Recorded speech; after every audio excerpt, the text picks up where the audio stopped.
of myself because अगर 100% खेलना है तो हमारा बॉडी भी 100% रहना है, तो इसीलिए पीवी सिंधु से हुई ये खास बातचीत आगे इसी वीडियो में आप सुनेंगे, लेकिन उससे पहले बताना चाहूँगा 5 जुलाई 1995 को हैदराबाद की ज़मीन पर पैदा होने वाली 27 वर्षीय पीवी सिंधु कमाल की ऐसी खिलाड़ी भारत की हैं जिन्होंने जो कुछ अचीव किया, अब तक कोई भारत का बैडमिंटन खिलाड़ी वो कुछ हासिल नहीं कर पाया है। 2 बार की ओलंपिक मेडलिस्ट, यही नहीं विश्व चैंपियनशिप में 5 पदक हैं, राष्ट्रमंडल खेलों में पदक हैं, एशियन गेम्स में पदक हैं, उबेर कप में मेडल्स हैं। यानी कोई दुनिया का बड़ा टूर्नामेंट शायद ही ऐसा बचा हो जहां पर उन्होंने पोडियम फिनिश न किया हो, जहां पर उन्होंने पदक नहीं जीता हो। आपको याद होगा साल 2016 का ऐतिहासिक समय जब उन्होंने शानदार तरीके से फाइनल में कदम रखा था रियो ओलंपिक में। साल 2016 का रियो ओलंपिक में जब फाइनल में पहुंची वहां पर उन्होंने शानदार प्रदर्शन किया और सिल्वर मेडल हासिल किया। गोल्ड से चूक जरूर जाती हैं, लेकिन उन्होंने एक नया अध्याय भारतीय बैडमिंटन के इतिहास में जोड़ दिया और वहीं नहीं रुकती। साल 2020 टोक्यो ओलंपिक में जाती, कोरोना काल में जब जाती, वहां पर भी उन्होंने शानदार प्रदर्शन करते हुए ब्रॉन्ज मेडल जीता और भारत की एकमात्र ऐसी बैडमिंटन खिलाड़ी, महिला खिलाड़ी हो गई हैं जिन्होंने ओलंपिक में 2 पदक हासिल किए हैं। भारत के इतिहास की एक गवाह बन गई हैं पीवी सिंधु। पीवी सिंधु यही नहीं रुकती, वर्ल्ड चैंपियनशिप में जाती तो वहां पर उन्होंने 1 पदक नहीं जीता, 2 पदक नहीं जीता, 3 पदक नहीं जीता, बल्कि 5 मेडल उन्होंने वर्ल्ड चैंपियनशिप में हासिल किए, जिसमें 1 गोल्ड, 2 सिल्वर, 2 ब्रॉन्ज मेडल शामिल है। गोल्ड मेडल की थोड़ा सा बता दूं आपको, जल्दी जल्दी उनके कुछ रिकॉर्ड्स के बारे में आपको बता दूं, फिर आपको ये बातचीत जरूर सुनाऊंगा जो बहुत खास बातचीत हमने पीवी सिंधु से अपने शाहिद आजमी लाइव चैनल के लिए की है, ये बताऊंगा। लेकिन उससे पहले बता दूं साल 2019 में बैसेल में जब वर्ल्ड चैंपियनशिप के मुकाबले हुए थे वहां पर उन्होंने गोल्ड मेडल जीता था। उसके बाद साल 2017-18 का एक समय आता है जब उन्होंने 2 बार सिल्वर मेडल हासिल किया है वर्ल्ड चैंपियनशिप में, ग्लासगो में साल 2017 में,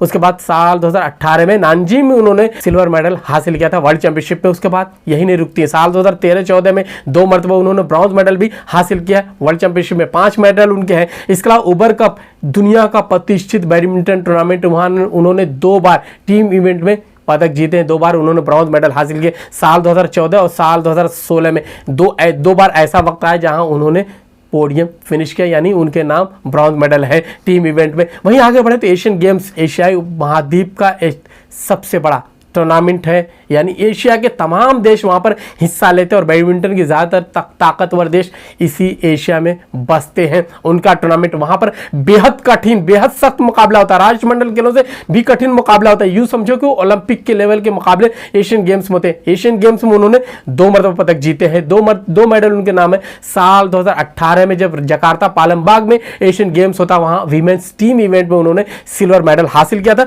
वहीं साल 2014 की बात करें, इंचुआन में जब ये खेल होते हैं एशियन गेम्स के, वहां पर उन्होंने टीम इवेंट में ब्रॉन्ज मेडल हासिल किया था, यानी उस टीम की सदस्य थी जिन्होंने ब्रॉन्ज मेडल हासिल किया था। राष्ट्रमंडल खेलों में इसी साल उन्होंने गोल्ड मेडल जीता। पहली बार उन्होंने व्यक्तिगत वर्ग में महिला सिंगल्स में राष्ट्रमंडल खेलों में गोल्ड मेडल हासिल किया। उन्होंने मिशेल ली को शिकस्त देते हुए ये कामयाबी हासिल की। हालांकि उसके बाद से उसी टूर्नामेंट के दौरान ही वो जख्मी होती, उसके बाद से अभी भी वो कोर्ट से बाहर है, लेकिन राष्ट्रमंडल खेलों में उनके नाम और भी पदक है। साल 2022 में उन्होंने जिस तरह से गोल्ड मेडल जीता व्यक्तिगत में, इसी तरह साल 2018 में उन्होंने एक मरतबा फिर गोल्ड मेडल जीता था टीम इवेंट में। गोल्ड कोस्ट राष्ट्रमंडल खेलों में उन्होंने गोल्ड मेडल हासिल किया था, यानी उनके दुनिया के तमाम बड़े टूर्नामेंट्स में पदक हैं, मेडल्स हैं, गोल्ड है, सिल्वर है, ब्रॉन्ज, यानी पोडियम उन्होंने फिनिश किया और लगातार आगे बढ़ती जा रही। हालांकि राष्ट्रमंडल खेलों के जैसे हमने बताया, बर्मिंघम राष्ट्रमंडल खेल 2022 में टूर्नामेंट के दौरान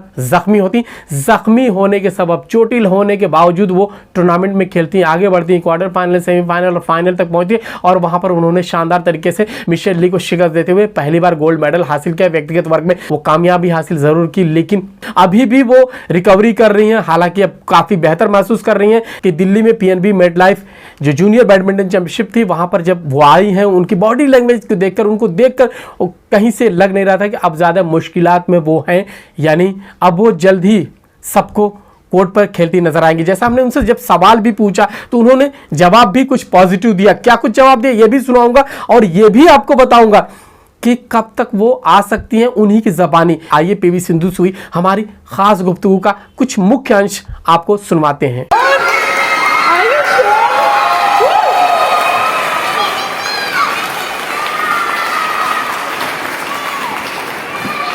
such a blessing to see you, ma'am.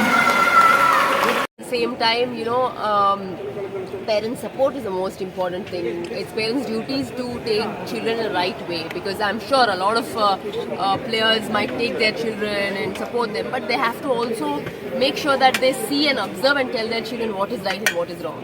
Sindhu court पे कब लौट रही हो, वापस कब आ रही हैं? अभी तो इंजरी अभी स्लोली ठीक हो रहा है, तो होपफुली दिसंबर में वापस आऊंगी।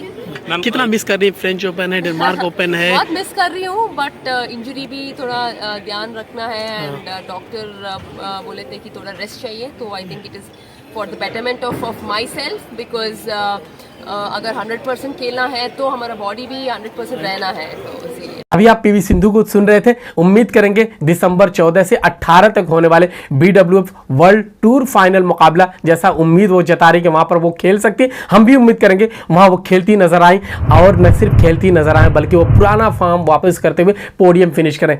दोस्तों, हमारी बातचीत, हमारी रिपोर्ट्स आपको पसंद आ रही तो हमारे चैनल को लाइक और सब्सक्राइब जरूर कीजिए। हम इसी तरह की बेहतरीन बातचीत, गुफ्तगू और अपडेट्स लगातार लेकर आते रहेंगे। बहुत बहुत शुक्रिया, धन्यवाद।